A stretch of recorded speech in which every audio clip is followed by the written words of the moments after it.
Hello friends, happy new year. Welcome to Swathi 223 foods. నేను ఈరోజు ఒక మంచి రెసిపీ చూపిస్తున్నానండి. రెసిపీని ఫుల్ వాచ్ చేయండి. ఈ రెసిపీ మనకి ఉదయాన్నే ఎలాంటి హడావడి లేకుండా లంచ్ బాక్స్లోకి, రైస్లోకి, బ్రేక్ఫాస్ట్లోకి యూజ్ చేసుకునే కొత్తిమీర కారం పొడి. ఈ వింటర్ సీజన్లో కొత్తిమీర ఎక్కువగా దొరుకుతుంది కాబట్టి మనము ఈ రెసిపీని తక్కువ ఖర్చుతో ఎక్కువ క్వాంటిటీలో కారపొడి ఈజీగా చేసేసుకోవచ్చు. రెసిపీని ఫుల్ వీడియో వాచ్ చేయండి. అదేవిధంగా మీరు మొదటిసారి చూసినట్లయితే సబ్స్క్రైబ్ చేయండి. ఇక్కడ నేను ఒక పెద్ద కొత్తిమీర కట్ట తీసుకున్నాను. దీన్ని నీళ్ళల్లో వేసేసి వాష్ చేసుకోవాలి 2-3 సార్లు. వాష్ చేసుకున్న తర్వాత ఇలా ఒక మెత్తటి టవల్ పైన ఆరబెట్టుకోవాలి. కొత్తిమీరలో ఉన్న తడి అంతా ఆరిపోయే వరకు 1 గంట పాటు ఆరబెట్టండి. కరివేపాకు 2 గుప్పెళ్ళు తీసుకోండి. క్లాత్ పైన వేసేసి ఆరబెట్టుకోవాలి. ఇప్పుడు ప్యాన్ని గ్రీస్ చేసుకోండి. గ్రీస్ చేసుకున్న దానిలో కట్ చేసుకున్న కొత్తిమీర, కరివేపాకు వేసుకొని లో ఫ్లేమ్లో ఉంచేసుకొని డ్రై అయిపోయే వరకు ఫ్రై చేస్తూ ఉండండి. అంటే కరకరలాడేలాగా సౌండ్ వస్తుంది.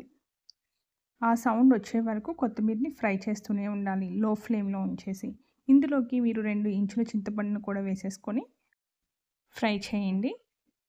ఆకుకూర అంతా డ్రై అయ్యే వరకు ఫ్రై చేసుకోవాలి.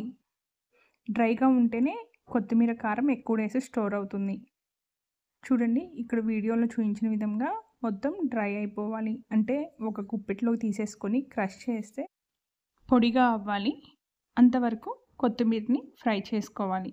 ఇప్పుడు ప్యాన్లోకి ఎండు కొబ్బరి 1/2 కప్పు, మినపగుండ్లు 1/2 కప్పు, వేరుశెనగ గుండ్లు 1/2 కప్పు, జీలకర్ర 1/2 కప్పు, పచ్చిశనగపప్పు 1/2 కప్పు. ఈ పప్పులన్నింటినీ వేసుకున్న తర్వాత ఆయిల్ 1 టీ స్పూన్ వేసేసుకోవాలి.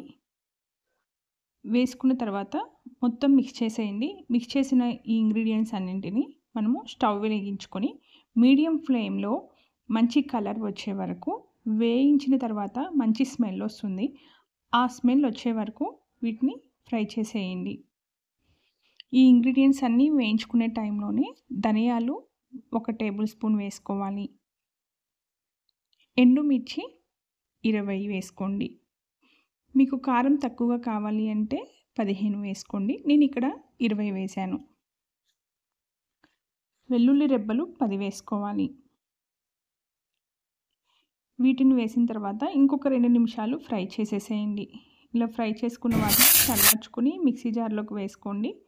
అదే టైంలో ఫ్రై చేసుకున్న కొత్తిమీర, కరివేపాకును కూడా వేసేసుకొని మీ రుచికి సరిపడినంత సాల్ట్ వేసుకొని గ్రైండ్ చేసుకోవాలి. ఇక్కడ నేను 1 టేబుల్ స్పూన్ సాల్ట్ వేశాను. మొత్తం కలిసిపోయేలాగా మిక్స్ చేసేసుకోండి. మిక్స్ చేసుకున్న తర్వాత మిక్సీ వేసేసుకోవాలి. చూడండి, ఇలా పౌడర్ లాగా అయ్యేంత వరకు మిక్సీ వేసుకోండి. కొత్తిమీర కారం పొడి రెడీ అయిపోయింది. దీన్ని 6 నెలల పాటు ఫ్రిడ్జ్లో స్టోర్ చేసుకోవచ్చు. Thank you for watching.